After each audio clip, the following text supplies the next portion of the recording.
Morning to all of students. हम एक बार फिर से क्लास 6 SST चैप्टर नंबर 2, ठीक है, द अर्लियर सोसाइटी। तो हम आप लोग को जो है पैलेओलिथिक एज तक लगभग हम आपको बता चुके थे, ठीक है। लेकिन अब हम यहाँ से टूल्स से पढ़ना शुरू करेंगे, ठीक है। टूल्स का मतलब होता है औजार, ठीक है।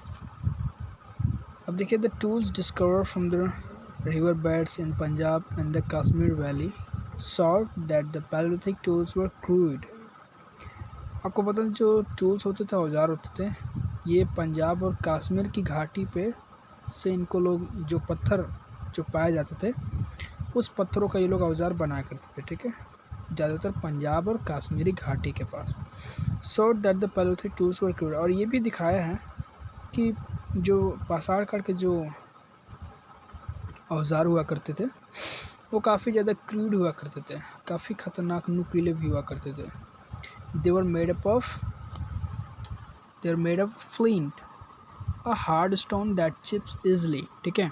ये फ्लिंट के बने होते। फ्लिंट एक तरह का पत्थर है, ठीक है, ये काफ़ी कठोर होता है। ये कठोर एक पत्थर है, दैट चिप्स इजली, जो किसी चीज़ को मतलब किसी चीज़ को जो है कुचलने में, ठीक है, बहुत आसानी से इसका काम हो जाता था। Some of the palaeolithic tools are given below. उसके कुछ जो है पाषाण काल के औजार यहाँ पे नीचे आपको दिए जा रहे हैं। आपका पहला नंबर है axe side, it was a pear shape tools with sharp edges on all side, ठीक है। आपको दिखा दूँ कि पियर शेप का जो टूल्स होता था ये इस तरह का होता था, ये पियर शेप, ठीक है। Axe side, it was a pear shape tool with sharp edges on all side, ठीक है। पियर का तो आपने सुना होगा कि पियर के फ्रूट का नाम है, ठीक है, ये अड़ू जिसका मतलब होता है अड़ू। It was a pear shape tool, ये जो है अड़ू के जो आकार के दिखने वाला एक औजार होता था। With sharp edges on all side, इसके जितने भी किनारे होते थे, कोने होते थे, सभी कोने काफ़ी ज़्यादा नुकीले होते थे। It was use without a handle for cutting branches of trees और स्मैशिंग सर्टन थिंग्स, ठीक है। ये जो है बिना हैंडल का इस्तेमाल इसको किया जाता था पेड़ों के शाखाओं को काटने के लिए या फिर किसी चीज़ को स्मैश करने के लिए, उसको कुचलने के लिए, ठीक है, मसलने के लिए। Later on the axe heads were tied to stick which made them more efficient to use. बाद में एक्स हेड्स को क्या कर दिया गया, किसी एक डंडे से बांध दिया गया, जो कि बहुत ही ज़्यादा इसका इस्तेमाल लाभदायक हो गया। अब देखिए chopper, it was made by the sharpening edges of the stone, it was mainly use for chopping meat, ठीक है। ये चॉपर जो इस्तेमाल किया जाता था, it was made by the sharpening edges of the stone. आपको बता दूं कि जो पत्थर के जो नुकीले भाग होते हैं, जैसे कि ये देखिए चॉपर, देखिए ये चॉपर दिख रहा है, ये नुकीला भाग इधर का, ठीक है। तो चॉपर जो होता था ये दरअसल it was mainly use for chopping meat को जो है चॉपिंग करने या फिर चीरने के लिए, फाड़ने के लिए या फिर इसको कूचने के लिए इसको इस्तेमाल किया जाता था, ठीक है।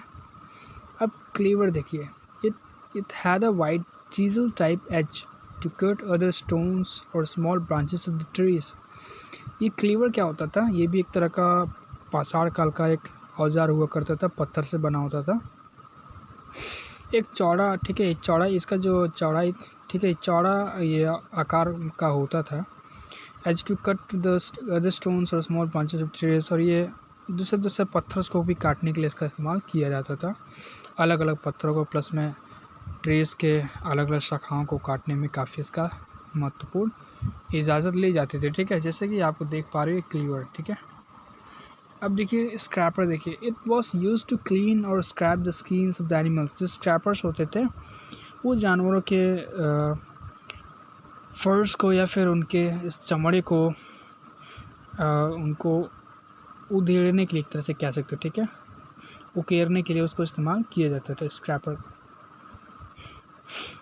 स्क्रैपर एक तरह से आप समझ सकते हो, जब किसी का घर का जब पेंट हम करते हैं या फिर किसी वॉल को, किसी दीवार के पेंट को अगर छुटाना तो हम सैंड पेपर का इस्तेमाल करते हैं ना, जो काफ़ी सैंडी होता है। तो इस तरह का एक स्क्रैपर भी हुआ करता था जो कि पत्थर का होता था, वो स्किन्स को स्क्रैप करने के लिए, चमड़े को छीलने के लिए इस्तेमाल किया जाता था।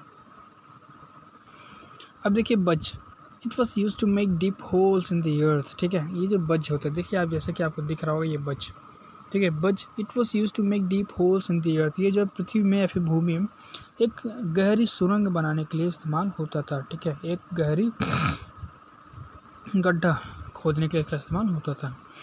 एरो हेड्स देखिए, मतलब तीर जैसे बना ये हेड होता है, सिर होता है, ठीक है, एक औजार है जो कि सिर जैसा तीर जैसा होता है। It was use to kill running animals, ठीक है, ये इस्तेमाल किया जाता है दौड़ते हुए जानवरों को मारने के लिए इस्तेमाल इसका किया जाता था। देखिए जैसे कि आप देख पा रहे हैं ये, ठीक है। अब देखिए यहाँ पे कुछ दिखाया जा रहा है पिक्चर में, सम पैलोथिक टूल्स, पाषाण काल के कुछ औजार। अब देखिए clothes and shelter, the palaeolithic people had long hair on their body. आपको बता दें जो पाषाण के जो लोग हुआ करते थे उनकी बॉडी में पूरी तरीके से लंबे लंबे बाल भी हुआ करते थे, but still they had to protect themselves against rain और कॉल्ड। लेकिन फिर भी उनको जो खुद को बचाना होता था बारिश से और ठंड से खुद को बचाना होता था। So the hide of hunted animals became their clothing, इसलिए जो है जानवरों की जो खाल होती थी उनकी कपड़े बन जाते थे। They also use the bark of the trees और leaves to cover their body, वे जो है पेड़ की छाल को भी इस्तेमाल किया करते हैं अपनी बॉडी को ढकने के लिए, और या तो पेड़ के पत्तों को भी इस्तेमाल कर लिया करते थे। For his shelter they use to live in caves, अपने जो है रहने के लिए एक तरह से मकान के लिए वो गुफाओं में, जंगल की गुफाओं में अक्सर ये रहा करते थे। On the tree tops and in the hall of trees, ठीक है। ट्री टॉप से मुझे एक बात याद आई कि आपको बता दूं कि कॉन्गो जो बेसिन है ना, जो अफ्रीका में कॉन्गो बेसिन, वहाँ के लोग आज भी पेड़ों पे लोग रहते हैं, ठीक है। तो ये हमेशा याद रखिएगा, कॉन्गो बेसिन के जो लोग हैं वो आज भी हमेशा पेड़ों पर ही रहते हैं, ठीक है। And in the Hallows of trees, और पेड़ों की खोह में भी ये लोग रहते थे। Sometimes they hide themselves behind thick trees leaves और shelter against rough weather and wild animal. कभी कभार ये खुद को जो है एक मोटे पेड़ के पीछे खुद को छिपा लिया करते थे, और या फिर एक बड़े पत्ते के पीछे अपने खुद को छिपा लिया करते थे, ठीक है। For shelter against rough weather and wild animals, ठीक है, मतलब कि ख़राब मौसम के कारण या फिर जंगली जानवर के कारण खुद को बचाव के लिए, रक्षा के लिए खुद को छिपा लिया करते थे, ठीक है। अब हम आते हैं, देखिए यहाँ पे देखिए कैसे हंटिंग कर रहे हैं। Early man wearing skin of animal, देखिए कैसे हंटिंग करके जानवरों का स्किन, चमड़े पहन रहे हैं। डिस्कवरी ऑफ फायर, ठीक है, आग की खोज।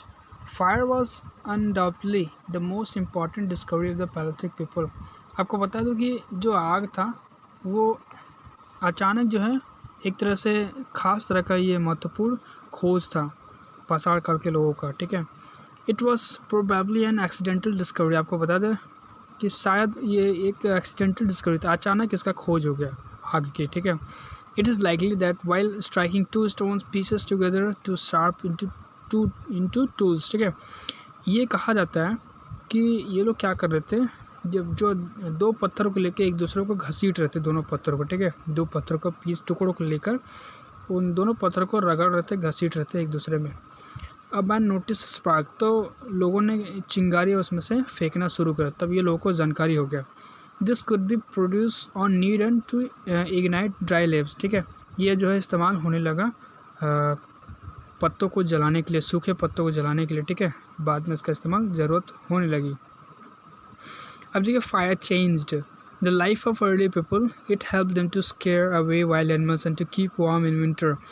ये आपको बता दो आग ने इसकी ज़िंदगी को पूरी तरीके से क्या बदल के रख दिया, ठीक है। It help them to scare away wild animals to keep warm in winter, ये आग जो उनकी सहायता करता था, जंगली जानवरों से बचाता भी था और उनको ठंड से में भी गर्म प्रदान करता था, ठीक है। It provided light at night, ठीक है, रात में भी रोशनी भी प्रदान करता था। The most important use of fire was to cook the hunted animals as cook food is tasty and easy to digest, ठीक है। आपको बता दूं इसका सबसे खास महत्वपूर्ण ये लोग करते थे कि जंगली जानवर जब ये लोग शिकार करते थे तो उसके मांस को ये लोग रोस्ट कर देते, ठीक है, पकाकर भूंज कर, ठीक है, पकाकर पूरी तरीके से। तो जो मांस होता है, मीट होता है, वो जब आप रोस्ट कर देंगे उसको आग पर तो काफ़ी टेस्टी हो जाता है, स्वादिष्ट हो जाता है और आसानी से पच भी जाता है, ठीक है। And cooking also kills germs, और जो खाना जब बनाते हैं आप तो उसको आप हीट की ज़रूरत होती है, जब आप उसको हीट करते हैं तो सारे जर्म्स को, सारे कीटाणुओं को मार भी देता है, ठीक है। तो इस तरह से आपका चैप्टर आपका हाफ समाप्त हुआ, ठीक है। अब हम अगले चैप्टर्स पढ़ने के लिए हम आपसे मिलेंगे अगले वीडियोस में, ठीक है। तब तक के लिए देखिए, आप थोड़ा पढ़िए लेकिन सॉलिड पढ़िए, ठीक है। मैं नहीं चाहता कि आप पूरे ब्रह्मांड की स्टोरी एक ही बार में आप पढ़ने के लिए बैठ जाए, नहीं, ठीक है। आप थोड़ा पढ़िए लेकिन निश्चित रहिए, थोड़ा पढ़िए और निश्चित रहिए, ठीक है। आगे भी हम आपके लिए लाएंगे। अब हम मिलेंगे आपसे अगले वीडियोस में, तब तक बने रहिए हमारे साथ, ठीक है। अपने कीमती समय को हमारे साथ बिताने के लिए आपका बहुत बहुत शुक्रिया। Thank you students.